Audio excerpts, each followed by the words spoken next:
Hello student, ये question number 5 है। कह रहा है एक ट्राईसाइकिल को 15% लाभ पर बेचा जाता है। यदि यह ₹40 अधिक में बेची जाती है तो लाभ 25% होता। इसका क्रय मूल्य ज्ञात कीजिए। क्वेश्चन पहले समझ लो। आपसे कह रहा है कि अगर एक साइकिल है, हम 15% लाभ पर बेच रहे हैं, ठीक है। लेकिन अगर 15% लाभ पर जितने, मान लो 15% पे हम 110 रुपये की बेच रहे हैं, ठीक है। तो ये अगली बार कह रहा है कि जब इसको 40 रुपये अधिक पर बेचते, अभी 110 पे हमने बेचा था, अगर अब 150 पे बेच रहे हैं तो लाभ प्रतिशत जो है, प्रतिशत में लाभ 25% होता है। तो इसका क्रय मूल्य ज्ञात कीजिए। क्वेश्चन समझ में आ गया होगा क्या कह रहा है, ठीक है। तो अब हमने क्या मान लिया है कि माना साइकिल का क्रय मूल्य 100 रुपये है, ठीक। 100 रुपये है, 100 मान के भी कर सकते हैं, लेकिन एक्स में बता रहे हैं, ठीक है।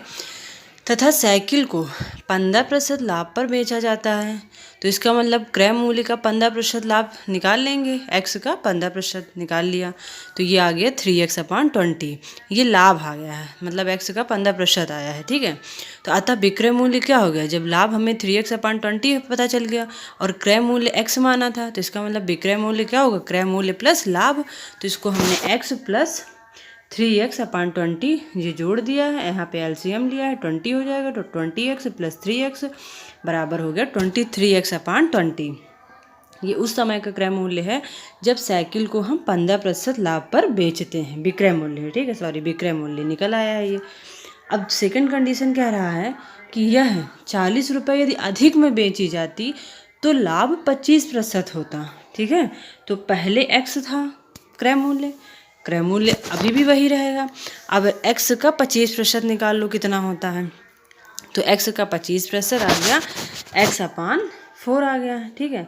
तो अब विक्रय मूल्य क्या होता, अगर 25% लाभ पर बेची जाती तो विक्रय मूल्य हो गया x प्लस x/4। ये भी एलसीएम ले, यहाँ पे 4 आया तो 4x प्लस x बराबर 5x/4।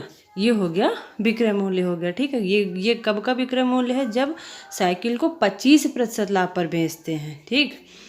अब प्रश्नानुसार कह रहा है जब हम 25% लाभ पर बेचते तो ये मूल्य में रुपए में 40 रुपये पहले वाले से ज़्यादा था, ठीक है। तो यहाँ पे ये इक्वेशन बना लिया।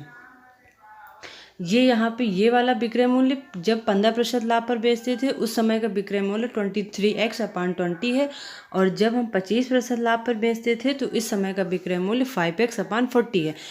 सॉरी, 40 नहीं, 4 है, 5x/4 है, ठीक है। तो ये जो 5x/4 है ये पहले वाले से 40 रुपये ज़्यादा है।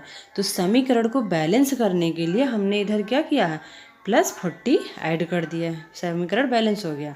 अब इसी को हमें सॉल्व कर लेना है, ठीक है।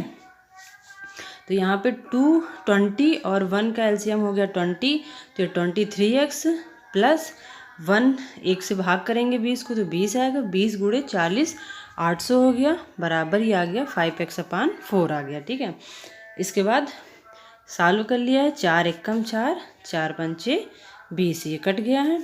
अब क्रॉस मल्टीप्लिकेशन कर लो, ठीक है। तो 23x